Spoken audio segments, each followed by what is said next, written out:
गोपाल भट्ट गोस्वामी जी से। और गोपाल भट्ट गोस्वामी जी ने कहा, आप बहुत सुंदर सुंदर पद गाते हो, सब जगह जाकर के हमारे ठाकुर को भी सुनाओ। बोले अच्छा, कहाँ है आपका मंदिर? बोले गोपीनाथ बाजार में है, हमारे ठाकुर हैं, उनका कल हम झूला झुलाएंगे, आप आकर के जो है ठाकुर जी का बढ़िया राग विलास करो। हरिराम व्यास जी बोले बढ़िया, कल आऊंगा। अच्छा, हरिराम व्यास जी का एक स्वरूप था, एक तो वो बड़े मुख पे बोलने वाले, और दूसरा हरिराम व्यास जी का एक स्वभाव था, छेड़ते बहुत थे सबको, छेड़ने वाला स्वभाव था उनका, थोड़ा आनंद लेते थे सबसे। गोपाल भट्ट गोस्वामी जी ने आपको आमंत्रित किया, हमारे ठाकुर को भी राग विलास करो। हरिराम व्यास जी पहुंच गए, और जैसे हरिराम व्यास पहुंचे, व्यास जी हाथ जोड़ के खड़े, और गोपाल भट्ट गोस्वामी से बोले, ठाकुर जी कहाँ हैं? अरे ये झूला चल रहा है, सब झुला रहे हैं, बैठे ठाकुर जी। बोले कहाँ है? बोले वो ऊपर बैठे उसमें, शालिग्राम भगवान। हरिराम व्यास बोले, ठाकुर जी हैं आपके? हाँ। इनके लिए इतना बड़ा झूला? बोले जी। अच्छा ठीक है, कोई बात नहीं, अच्छे अच्छे ठाकुर जी हैं आपके, गोल मटोल बिल्कुल। आप तो कुछ सुनाओ हमारे ठाकुर जी को। अब हरिराम व्यास जी तो पद बना के तुरंत गाते थे। हरिराम व्यास जी बोले, कहाँ गाऊं? बिहारी जी के लिए यहाँ गा दूंगा तो भैया बड़े बड़े नेत्र हैं उनके, राधा वल्लभ लाल जी की ऐसी बांकी छटा है, गोविंद देव जी ऐसे प्यारे, अब इनके लिए क्या गाऊं मैं? रूप ना स्वरूप, नैन ना कान, कछु तो है नहीं इनके। अब गोपाल भट्ट गोस्वामी जी बोले, कुछ सुनाइए ना। बोले जी जी आचार्य चरण गाता हूँ। झूले रे झूले मेरे गंडकी नंदन, झूले रे झूले मेरे गंडकी नंदन, झूले रे झूले मेरे गंडकी नंदन, झूले रे झूले मेरे गंडकी नदी है भाई, वो गंडकी नंदन, नाम ही रख दिया गंडकी नंदन। गोपाल भट्ट गोस्वामी बोले, ये क्या गा रहे हैं? गंडकी नंदन, झूले रे झूले मेरे गंडकी नंदन, झूले रे झूले मेरे मानहु भटा कड़ी में बोरे। समझ में आई? शालिग्राम जी के ऊपर चंदन लगा था पीला पीला, तो इसलिए हरिराम व्यास जी कह रहे हैं, बोले गंडकी नंदन लग कैसे रहे? बोले ऐसे लग रहे हैं जैसे कोई पकौड़ी, कोई कारी कारी पकौड़ी जो है का कड़ी में बोर दी हो।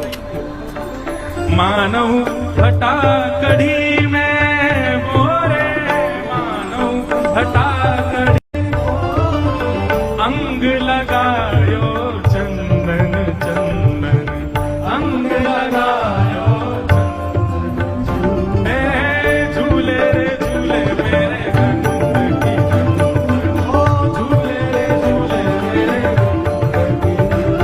और कैसे है?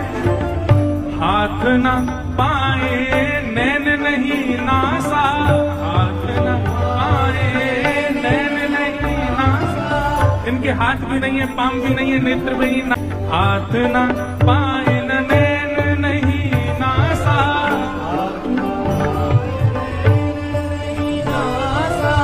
ध्यान करत कछु होत अनंदन, ध्यान करत कछु आनंदन। हरिराम व्यास जी बोले, बिहारी जी को देख के नेत्र बंद करो तो चित्त में स्वरूप आ जाता है, उनका ध्यान कर लो।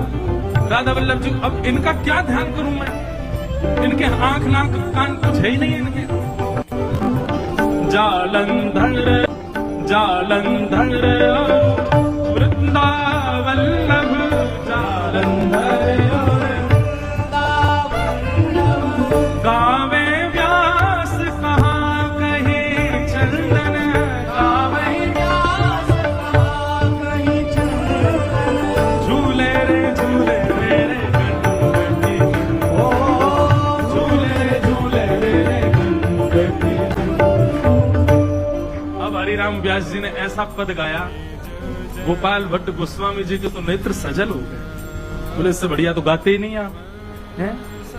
ये कोई तरीका है? आप क्या बोल रहे हो? हैं? मानो भटा का, मानो भटा कड़ी में बोरो, हमारे ठाकुर जी के चंदन लगा, आप कह रहे हो को कड़ी में बोर के धर दी हमने। व्यास जी बोले अब क्षमा कर दो जैसे भाव।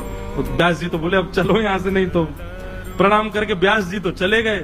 पर श्री गोपाल भट्ट गोस्वामी बहुत रोए। ये सब आपकी वजह से हो रहा है। हरिदास जी के लिए प्रकट हो गए सघन कुंज में, हितरवंश महाप्रभु के लिए प्रकट हो गए आप, उनके पास उनके संग बैठ करके वृंदावन आ गए।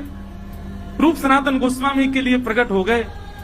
अरे कहां तक कहूं, उस दिन नरसिंह चतुर्दशी थी, बोले आज ही के दिन खंभ भेदन करके नरसिंह के रूप में प्रकट हो गए प्रहलाद के लिए, पर मेरे लिए तो आप इसमें बैठे रहना। और वही श्री गोपाल भट्ट जू की हृदय वेदना प्रगट्यो शालेगा। गोपाल भट्ट जू की हृदय वेदना प्रगट्यो शालेगा। हाँ प्यारो प्रगट्यो शालेगा, प्यारो प्रगट्यो शालेगा। आपसे गाओ रूप सुधा को खाने हमारो, रूप सुधा को खाने हमारो। वृंदावन में सब तेरा, वृंदावन में सब तेरा। श्री राधा रमण झूला वृंदावन, प्यारो वृंदावन, वृंदावन श्री वृंदावन मेरो वृंदावन। रूप सुधा को खाने हमारो, रूप सुधा को श्री राधा रमण झूला वृंदावन, प्यारो वृंदावन, हे श्री वृंदावन मेरो वृंदावन। श्री राधा रमण लाल की, श्री गोपाल भट्ट गोस्वामी जी महाराज की, श्री वृंदावन धाम की। आहा, श्री हरिराम व्यास जी चेता गए, मानो भटा कड़ी में बोरो, अंग लगाए और चंदन, झूले रे झूले मेरे गंड के नंदन। इसी से ही विरह प्रकट हो गया श्री गोपाल भट्ट गोस्वामी जी को। क्यों मेरे लिए, क्यों आप शालिग्राम, क्यों नहीं आपके हाथ नाक कान पैर। महाराज ऐसी विरह वेदना, विचार करो कैसी विरह वेदना रही होगी कि श्री राधा रमण लाल जी में गोपीनाथ जी, मदन मोहन जी, गोविंद देव जी तीनों के रूप विराजमान है, तीनों जैसे हैं ठाकुर जी। और ऐसे सुंदर नेक से लाला प्रकट है गए गोपाल भट्ट गोस्वामी जी को। सौभाग्य देखो, रसिक जनों का आनंद भी, रसिक जनों का विनोद भी, रसिक जनों का ये विलास भी ठाकुर प्रकट कर रहा है। सोचो किस स्थिति में होंगे।